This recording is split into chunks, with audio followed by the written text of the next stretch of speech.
खव्याचे गुलाबजाम बनवण्यासाठी आपण काय काय साहित्य घेतले ते पाहूया। इथं मी पावशर खवा घेतलेला आहे, छोटी वाटी मैदा घेतलेला आहे, 1 चमचा इलायची पूड घेतलेली आहे, काजू बदाम पिस्त्याचे काप घेतलेत बारीक करून, पाक बनवण्यासाठी 3 वाटी साखर घेतलेली आहे। प्रथम आपण हा खवा मळून घेणार आहोत। 1 वाटी मैदा थोडं थोडं करून आपण ऍड करणार आहोत।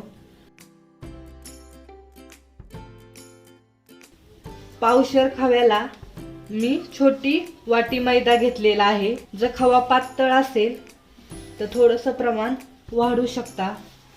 खवा जर घट्टसर असेल तर मैदा थोडा कमी लागतो।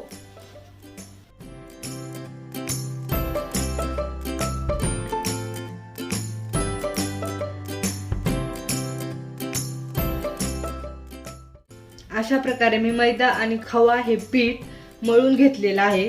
तर मला 15 ते 20 मिनिटं लागलेले आहेत पीठ मळण्यासाठी आणि खूप असं स्मूथ पीठ झालेलं आहे।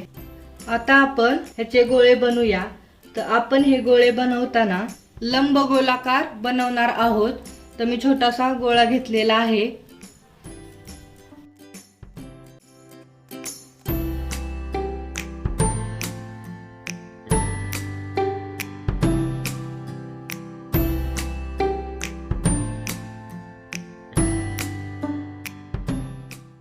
अशा प्रकारे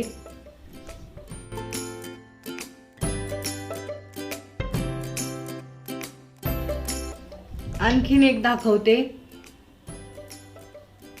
छोटासा गोळा घेतलेला आहे, लंब गोलाकार बनवायचा अशा प्रकारे।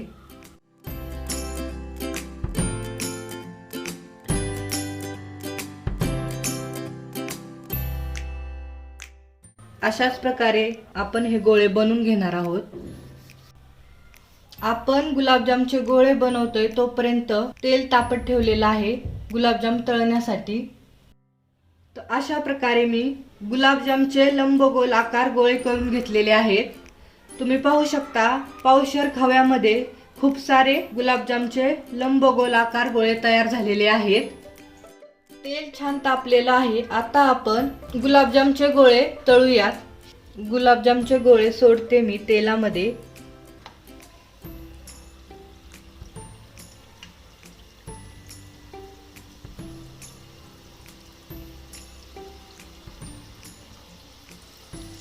लो फ्लेमवरच आपण गुलाबजामचे हे गोळे तळून घेणार आहोत, म्हणजे आतमध्ये पण छान तळले जातात, छान स्पॉन्जी होतात।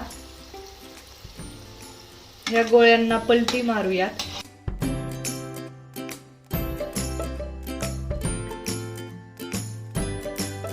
ब्राऊन कलर येऊपर्यंत आपण दोन्ही साइडनी छान तळून घेणार आहोत हे गोळे।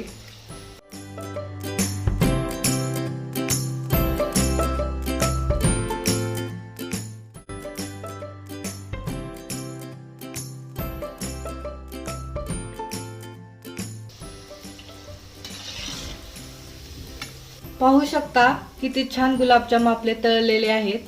छान ब्राऊन कलर आलेला आहे आणि टम्म फुगलेले पण आहेत। आता मी डिश मध्ये काढून घेते। अशाच प्रकारे आपण सर्व गुलाबजाम तळून घेणार आहोत।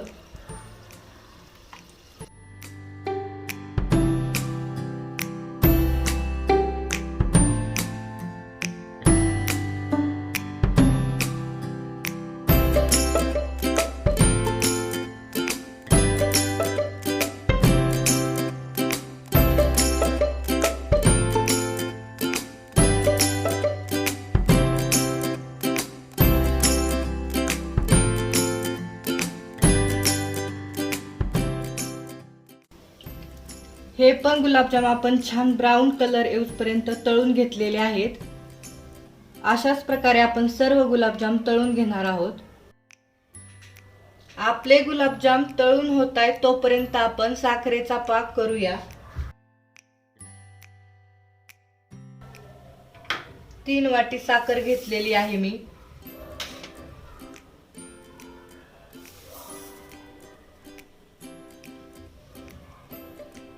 अडीच वाटी पाणी ओतणार आहोत आपण. ज्या वाटीने साखर घेतली आहे त्याच वाटीने.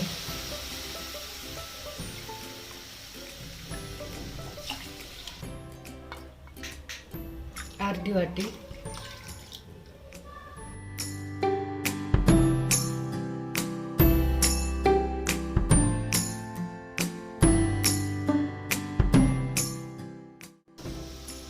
साखरेच्या पाकामध्ये आपण 1 चमचा इलायची पूड टाकणार आहोत. मिक्स करूया.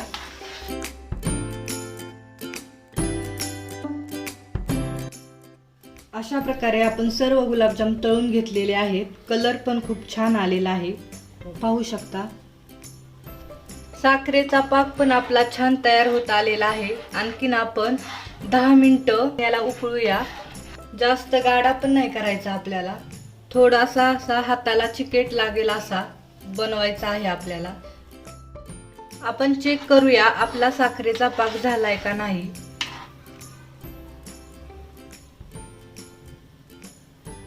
तर आपला साखरेचा पाक झालेला आहे.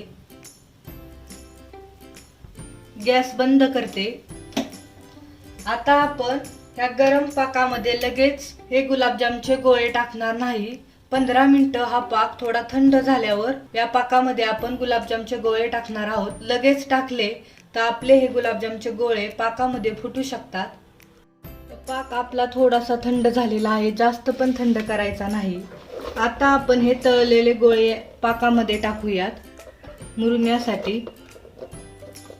आपण हे गुलाबजाम मुरण्यासाठी 6 ते 7 तास या साखरेच्या पाकामध्ये भिजत ठेवणार आहोत.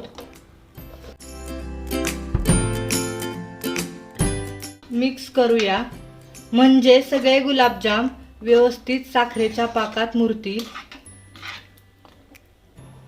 झाकण ठेवते. 7 तास झालेले आहेत. आपण पाहूया गुलाबजाम मुरलेत का नाही. तुम्ही पाहू शकता गुलाबजाम पाकात किती असे टम्म फुगलेले आहेत. एक तुम्हाला मी तोडून दाखवते.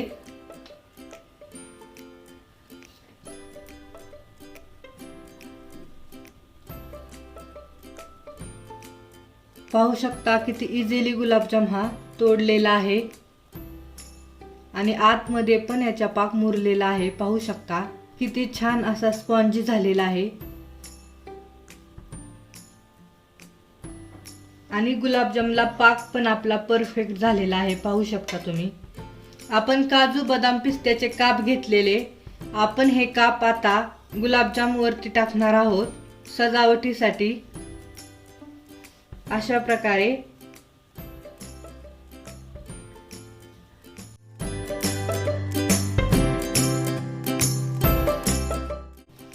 प्रकारे आपले खव्याचे गुलाबजाम तयार झालेले आहेत. आपण याचा आस्वाद घेऊ शकता.